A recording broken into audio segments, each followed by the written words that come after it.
Before we get into it, if this episode helps you to feel slightly more grounded as a parent, please do take a second to follow or subscribe to the podcast. And if you know mom or dad who are right now navigating chaos, do send this episode their way because it'll be a gentle reminder that they really need right now. In this deeply practical and soothing episode, I am joined by Dr. Sandy Zanella. She is a lifestyle medicine physician, a mindfulness coach, and a yoga teacher, and she brings tools to the table that every parent needs, especially in the chaos of raising young children. Together, we unpack what mindfulness really is and how it can radically shift your parenting. We talk about how to stay calm in the moment when your toddler is losing their We also talk about technology and why scrolling through our phones and our devices steals presence and how we need to reclaim it. And we can do that in just 3 minutes. We also talk about the power of the 5 senses game. And this is this incredible strategy to calm the nerves of really anxious little ones. So if you've got a little one who battles with separation anxiety, this one is amazing. She also talks about sprinkling mindfulness throughout your day. So you don't need to do a full 30-minute meditation, but how to just capture those moments. And also why your children don't need perfect parenting. They need present parenting. And as an added bonus, we discover how Sandy's 10-year-old daughter became a certified yoga teacher and launched a mindfulness YouTube channel for kids. It is an incredible episode. It is full of light bulb moments, calming strategies to help you show up with more connection and less chaos. So no matter the kind of day you're having, do tune in and learn how to trade reactivity for presence, one mindful breath at a time. Welcome to Sense by Meg Fora, where we make sense of the science and art of parenting. Parenting is grey, gritty, and beautiful all at once. And my life's work as a healthcare professional is helping parents feel more confident in a season that can feel really overwhelming. In each episode, we share honest conversations with real mums, dive into the science with experts, and simply make sense of it all in practical ways. This is your space. You're not alone, you're held. So let's unpack the journey of a lifetime with sense. Welcome back, mums and dads. As always, it is fabulous to have you here with me today. And today is a very special episode because we have got a mindfulness expert with us on today. And this has been something that has been part of my journey. Many years ago, I did a mindfulness course and it just changed the way that I could respond to stress. And actually, I use it daily in my life. And so when I met Dr. Sandy Zanella, when I was in Dubai in May, I was just so excited by the fact that there was somebody that was working on mindfulness with children and with mums, because it's not something that's often spoken about. So today I am absolutely delighted to welcome Dr. Sandy Zanella to join us today. Welcome, Sandy. Hi, Meg. Thank you so much. I'm so excited and grateful to be here. It's going to be a fabulous episode. The background is that Sandy is a lifestyle medicine physician. She is a mindfulness coach and she's a yoga teacher. And so everything that she works towards is really human health and human mental health. But specifically, her delight is to work with children and moms of young children to help them to achieve mindfulness and to actually be in a mindful state as they parent their children. And so I'm really delighted to be able to chat today. I guess, Sandy, before we jump in, what is a lifestyle medicine physician? So lifestyle medicine is a specialty for medicine that focuses on preventing, reversing, or treating chronic conditions like hypertension, diabetes through your lifestyle. So the first line is using 6 pillars, which are sleep, stress management, nutrition, movement, community, and avoidance of risky substances. So there's a lot of research that shows that using all these 6 pillars in your life can improve your health or even reverse some conditions like the ones I mentioned before. That's very interesting. So you must have started off then being a GP, a medical doctor, and then gone and specialized further in lifestyle medicine, which, I've been so fascinated, and I do think it is the medicine of the future. I think there will be a subset of doctors who will be needed for sick patients, but there's going to be a huge trend in the future, and it's already happening,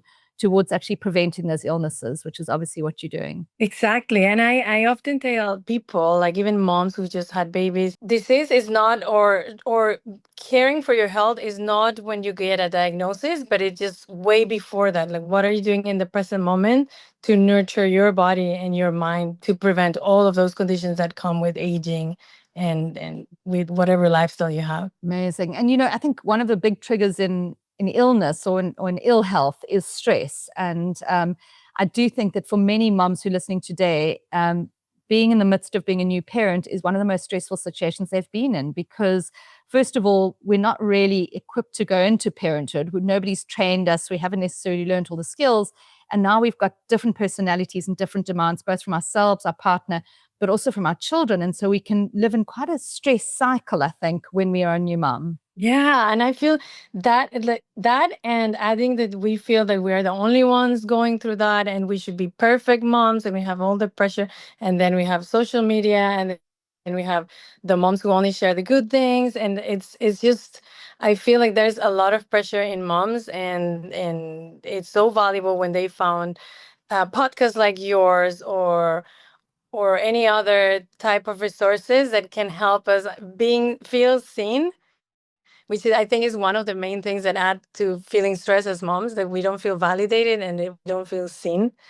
And I think that is really important. Yeah, absolutely. So I'm going through a really stressed patch at the moment in work. And one of the things that I like fall back on, and I do this every single day, is mindfulness practice. And I think what would be quite nice is if we started off just talking a little bit about what mindfulness is and how we can apply that to lives as mums. Yeah, I'm first I want to say that a lot of times people see me online or my friends or when I do workshops, and I'm very calm person already.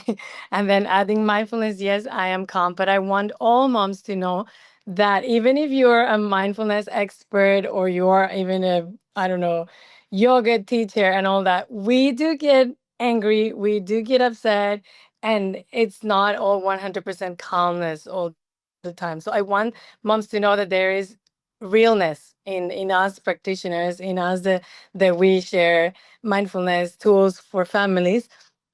I do snap, but I feel like the important part in mindfulness and in parenting, mindful parenting, is that moment of realization that, okay, I scream at my child, but there's always time for repair. I'm going to repair and I'm going to say sorry, or I'm going to show my kids, because at the end of the day, we don't want to show our kids that we are a perfect mom, because that's what they're going to internalize. And they're going to either look for the perfect wife and mom for their kids, or they're going to want to be a perfect mom, which no one, that doesn't exist. So, mindful parenting is when you, mindfulness itself, it means being in the present moment, with curiosity and without judgment. And sometimes we are either in the future or the past. We are either thinking, I need to pay this bill, I need to go grocery shopping, my child needs this, or in the past, oh, why did I do this, why did I reply like this? So it's hard for us to be in the present and just thinking about what's going on now, and adding that judgment of, I did this, I did that, then that keeps us away from being in the here and now. And when it comes to parenting, we are adding our children to the equation. And we want to also see our children without judgment, without judging whatever's going on with them. Oh, you are so lazy, or you're so clumsy. Why you always like spill the milk? Like without judging them, but also judging ourselves. Oh, why am I such a bad mom? Why did I do this? So it's more about curiosity. I think that being curious, it helps you being mindful already, because you are seeing it with open eyes and you're like trying to get the full perspective of everything.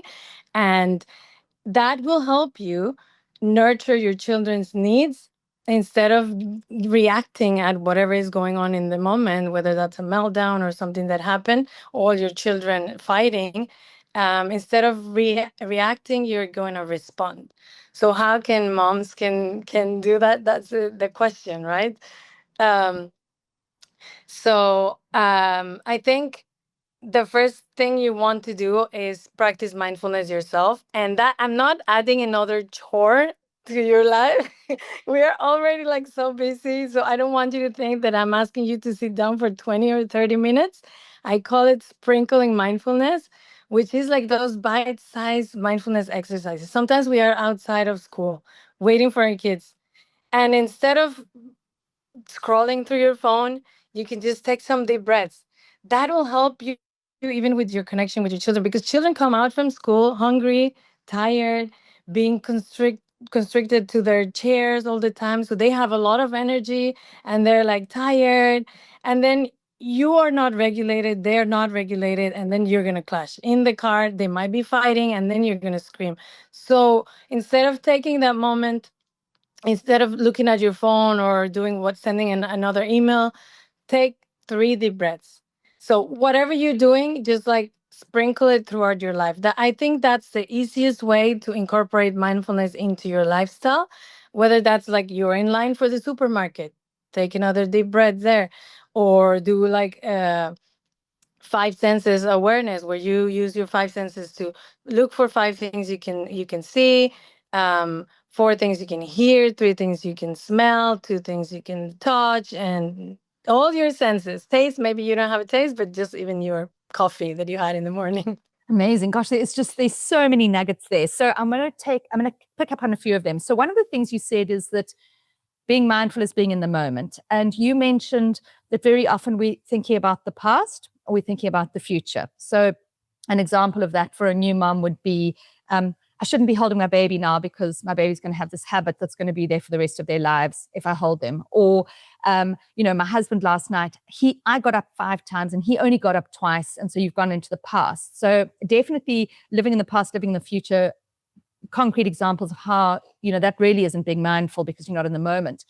Another thing that really worries me, though, and this is kind of almost like a third dimension. So we've talked about the past, the present, the past and the future, and I guess there's also the present, but there's also the dimension of technology, because the reality is that the minute we start to scroll and go into TikTok or Instagram, we are actually out of the moment, aren't we?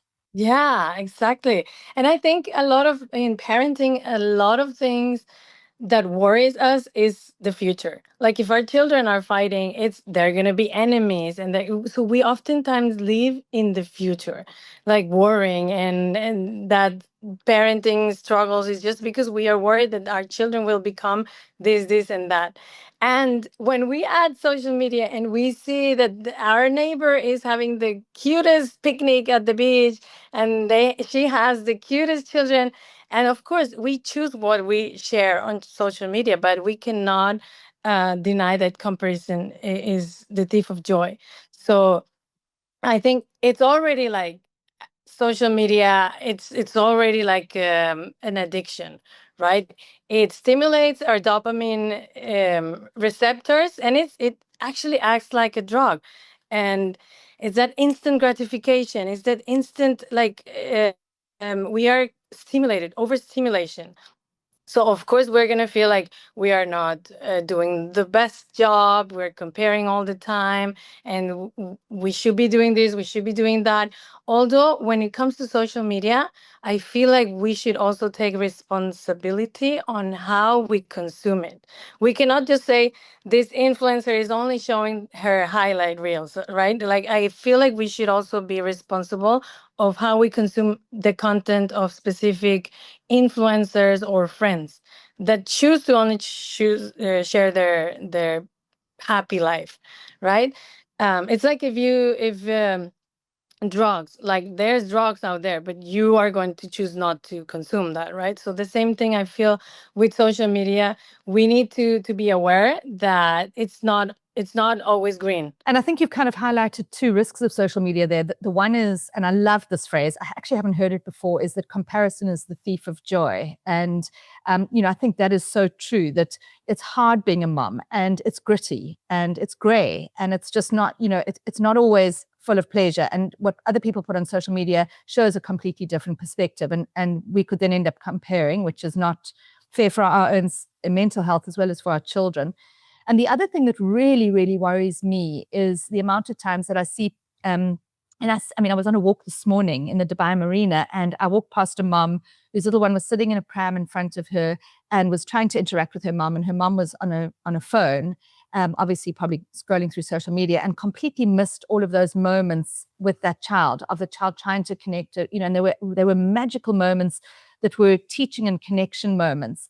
And so I think there's, aside from the risk of stealing our joy, there's also the risk of actually not being mindfully aware of actually those little engagements that our little ones are doing and trying to get through to us. So I think there's multiple risks when it comes to social media. Yeah, and children know, they feel when we are present and when we're not. Even when we're our phones. I understand that we need to use our phones for so many things, work, even grocery shopping. But I do agree with you that we need to realize that it's stealing that connection with our children, and we can get carried away. Like it happens to me too. Like I'm grocery shopping, and then all of a sudden, I jump into Instagram, and then I don't even finish grocery shopping because I am there. So I know it's hard, and it's something that it takes time. But for me, what I realize is that, okay, when we come back from school, I put my phone away, even if it's that 20 minutes. I even tell my kids, okay, I'm putting my phone away. This is time for the three of us or the two of us, and we're just going to do whatever you want to do. And them knowing that I'm putting, because children internalize that our phone is more important than whatever they're trying to do, right? That child that you saw, like, maybe she or he was telling their mom a story or wanting to say something, or look at, children are mindful already, right? They, maybe that child was saying like, oh, look at this flower, let's go and smell it, and because you are like lost, it's like we're zombies, right? And so we lost these little moments of connection. So I say, like, investing even 10-20 minutes every day, full attention, that makes for such a big difference, because at the end of the day, children feel like they need to compete against our phones. That's when the meltdowns start, because they want to call attention. And when we respond to that, the attention that they're asking for, the easiest way is when they start crying or when they start fighting. So they're gonna know that, okay, this is the only way I can have my mom's attention, right? So I feel like investing in that 20 minutes is crucial for all families. Absolutely. There's an amazing psychologist, I think she was American, her name was Dr. Elizabeth Muir, and she had a theory around something called watch, wait, and wonder. And I've used it many times in my practice, and I actually use it with little toddlers who are not sleeping well. And what Watch, Wait, and Wonder did was that the mums would put aside a little box of their child's favorite toys. So just like 3 or 4 favorite toys, and they put it up at the top of the cupboard. And every day they schedule in 10 minutes of Watch, Wait, and Wonder. And they would take the box down. I would always say you put 2 of the same toys in the box of everything. So 2 little cars, 2 little dinosaurs, 2 little dolls, 2 little pretend phones, whatever it is. You bring the box down and you say, this is your time. Cell phones away, doors closed, no interruptions. And then you just sit and you watch and wait and wonder at what they are actually going to play with. And you don't instruct play. And there's a wonderful video that shows a group of moms doing it in Australia. And the moms articulated how hard it was, like not to direct play, because we immediately start to direct play and say, should we do the dinosaur? Or my dinosaur says hello to your dinosaur. But if you stop and let children do that, it's just incredible. And then you get into their minds, you wonder at what's going on behind that emotion, and you kind of play it together just for 10 minutes. And it's incredible how this fills up their emotional tank, helps toddlers to sleep better, decreases temper tantrums, as you said, decreases sibling rivalry, because you really are there with your little ones. And it's just such a lovely tool that I've used many times in my practice as well. So it really makes sense. One of the other things you spoke about, which really a lot of mums face, is temper tantrums. You mentioned that sometimes a child actually has to almost go into that behavior pattern of sibling rivalry or temper tantrums in order to get your attention. And what happens when you're in a temper tantrum, and particularly if your child can't come out of it, is they're actually existing in their red brain. And I'd like to just explain that kind of science to mums. Mums, we have 3 levels of brain inside of us. The red brain is the highly emotive, instinctive reaction, autonomic nervous system. You're in flight, fright, and fight, and it feels terrible. It just feels terrible to be in your red brain. Layered over your red brain is what we call your limbic brain or your orange brain, and that is where your emotion centers sit, and that's where you can actually identify the feeling, and you know what you're feeling about it. And over the top of that is laid what we call the green brain, and the green brain is a part of the brain that can regulate down, and it can say, okay, so this is a bad moment, this is how I'm feeling, but if I take a deep breath, I can then I'll understand it, and I can rationalize a little bit. And what mindfulness does is it takes you out of your red brain into your green brain, which is really what we want to do. We don't want to be banshees, screaming, shouting, attacking, fight, and fight. We want to be able to be rational as human beings. And so getting ourselves into our green brain is terribly important. It really, really is. Now, what happens when you've got a toddler is that they spend a lot of time in their red and orange brains, their red brain and their an emotional brain, because that's what they're supposed to be doing. They're not self-regulating their emotions yet. And as a mom, it's very easy that when they throw that temper tantrum, you go straight into that red brain as well, and you've got fright, and fright, and you start shouting, or you might kind of want to run away, and you have all these emotions. And that, of course, doesn't help, because if you've got a child with a temper tantrum and a mom shouting, you've got a recipe for disaster. Now, all of that science is very easy to put out there, but it's much harder in the moment. So what I'd love to know from you, Sandy, is how do moms go from that red brain where they are getting sucked into their toddler's emotions, where they're getting sucked into a situation where they're going to hyperreact? How do they go from that red brain into a green brain in practicality? Today's Dose of Sense is brought to you by ParentSense, the expert-based parenting app that gives you daily support from pregnancy to sleep, feeding, and daily routines. Take the guesswork out of parenting. Download ParentSense today and use the code SENSE50 for 50% off. How do they go from that red brain into a green brain in practicality? I think that for someone who, of course, doesn't practice mindfulness, the best way is to start whenever you don't feel any of those. You're not being hijacked by your emotions, and you're not in red or orange. So the best way to do it is when you're in green. Maybe you had a good sleep. You are you had something to eat. You're not worried about it. I know that's hard when you're a mom, but maybe when you just wake up, stop checking your phone at least for 30 minutes. Don't look at your phone. If you have an alarm, shut it down, and that's it. Put your phone down, facing down, and don't check your phone. Now, when you're still in bed, you can take 3 deep breaths, 10 deep breaths, just being in that moment. And that just takes you, 1 minute, 2 minutes. Research shows that 2 to 5 minutes of mindfulness every day can, in the resonances, it can show that there's kind of like the light, it's lighting up that prefrontal cortex, the green area that you were talking about, just by practicing 2 to 5 minutes every day. So it is just little things, little changes that you can do in your life when you are in a good mood. Because if you try to do it when you are angry, or when you're triggered, or when your children are fighting, and you have not done it yet before, then you're gonna feel like it doesn't work. It's a typical person that says, I've tried it didn't work. Because what I want you to do is, after you take those deep breaths in the morning, to kind of ask yourself, how am I feeling? And then your body will start recognizing and making that connection of, when I breathe, I feel calm. Because I assure you, you will feel calm in that moment. And then when you're trying to using it, when you are angry, or when you're this close to explode, you will know, and your brain will remember that you feel calm. So kind of our body needs that evidence, right? You're showing the evidence. Okay, every morning that I take 3 deep breaths, I do feel calm. It does work. So your brain is telling your brain that, yes, actually, I'm angry right now, but I remember that I did feel calm in the morning. So let me just try it now that I'm feeling triggered. So then you take those deep breaths, and you can do it anywhere, anytime. I feel like that's very important. I really love that. So you practice it while you're still in the calm, so that and it forms those neural pathways that your brain remembers, okay, I can go back to that practical tool that I've used before, I can now go back there.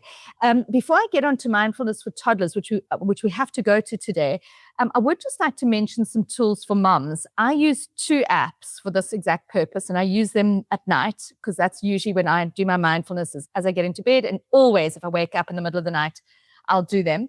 And the one is an app called Glorify, and the other one is an app called Insight Timer. And both of them have got the most incredible array of mindful, and some of them are short, like a 5 minute, because for me and for most people, and unless you've done a mindfulness course, you actually don't know how to do it because there's so many methods. There's square breathing, there are looking through your body, there's, a body scan. There are lots of ways to come into the moment. There's the 5 senses awareness, which I'd love to go back to. But there's so many strategies, which if somebody hasn't done a course, they honestly don't know how to do it. So moms, if you are looking for apps, those are the 2 I use, Glorify and Insight Timer. Sandy, are there any apps that you use and recommend to parents? I love Insight Timer as well because there's so many topics, like whatever you want that you can find any topic. And I use Calm with my kids, and then sometimes now, because as I mentioned before, my kids have the YouTube channel, so for them, my daughter likes to listen to her own meditation. So that I think those are the ones that we every night, every morning we use. That's amazing. Well, we're definitely going to come back to your daughter's YouTube channel because I'm fascinated by that. But before we get there, so we've moved from moms and moms with babies. I want to move on to toddlers. Toddlers spend a lot of time in their red brain, it feels like. They are tantrums for everything. So how do we shift our little ones from, so let's say we are in our green brain, we're being really conscious, amazing moms, we're managing to hold it together ourselves, but we've still got this human being that cannot regulate their emotions. So can you give us some tips on how we can get toddlers to be more mindful? Yeah, again, the best way to introduce it is when they're calm, fed, and everything. Once that we know that, I feel like the best way is, in that I found, and that I always tell the parents I work with, is once you taught them a breathing exercise, whether that's belly breathing, which is just focusing on the belly, bringing the air all the way into the belly. Like imagine there's a balloon inflating inside, breathing in through the nose, breathing out through the mouth. Once you taught them that exercise, then whenever you're feeling angry, or maybe you want to pretend, oh, I'm feeling so frustrated right now. Listen, Jack, or whoever your child is, can you remind me how we do the breathing? Do we breathe through the mouth? I try, but and then the child will teach you. Children love teaching us. They love sharing whatever they know, and they will get excited. And they're not even, they're doing it just because they want to show you how to do it. So you will act and pretend, no, no, no, but how was it? Should I inflate my belly, or is it my chest? Where should I put the teddy bear? And then that you create connection, you create emotions, and he's teaching you, and then you will do it together. Okay, now that you taught me, let's do it together. Okay, 1 2 3, let's do it. Inhale, exhale, and then you can ask it then, because also, as how I told you to kind of like go dive into yourself, how do you feel? Ask them also, how do you feel? Do you feel calmer? And then again, like that's gonna help them understand that they do feel calm. So I think being playful it's a huge game changer for moms. Instead of just telling them, here's the breathing ball, come on, let's breathe.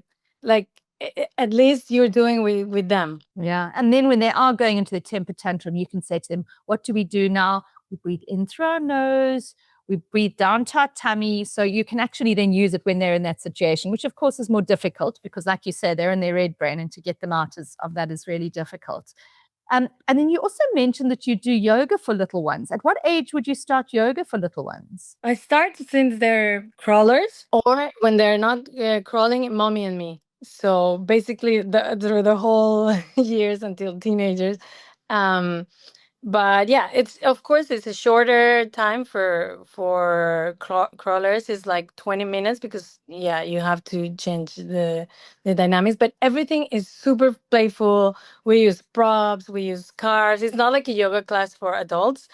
Children yoga is completely different thing. It's fun, it's playful, there's a lot of music, and props, so they can use those props to understand how we breathe or how we sit. And of course, the yoga poses. There's a lot of books and a lot of equipment that you can use. That's amazing. And if moms were following you on Instagram, is your Instagram where you would actually put up some of the tips for moms on yoga and so on? Yeah, so I share there when I have events for moms or events for children. Yeah, it's basically the way I share.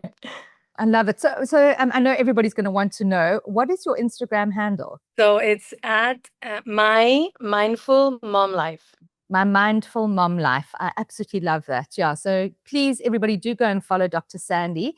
And Sandy, what absolutely fascinated me when you and I were chatting just before we started the podcast, you told me that your 10-year-old daughter, you've got two little ones, and your 10-year-old daughter, Stella, is a kids yoga teacher, a certified kids yoga teacher. I mean, that is unbelievable. Tell us a little bit about her journey. Yeah, I think well, I don't know how it was. Like, I guess it's before, because I've been doing yoga with her basically since I was pregnant. So the reason why I actually became a yoga teacher, it's because I fell in love with, when I was doing prenatal yoga, I fell in love with yoga, and I wanted to pass down onto my daughter. So that was the reason. I never thought I was going to be teaching yoga. All the reason was because I wanted to pass it on to her. And then I kept doing it with her, and she just continues, and she's just very curious. Right now she's doing a 100-hour meditation course.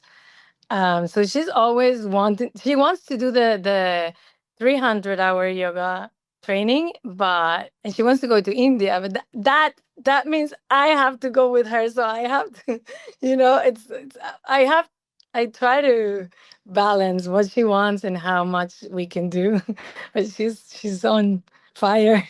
She sounds absolutely remarkable. And so, if parents have got older children, I mean, this podcast is certainly for moms of young children, but some of us will have older children. What's her YouTube channel? Stella and Alice Happy Minds Lab. So you can look at it, just Happy Minds Lab, also on Instagram, Happy Minds Lab. Happy Minds Lab.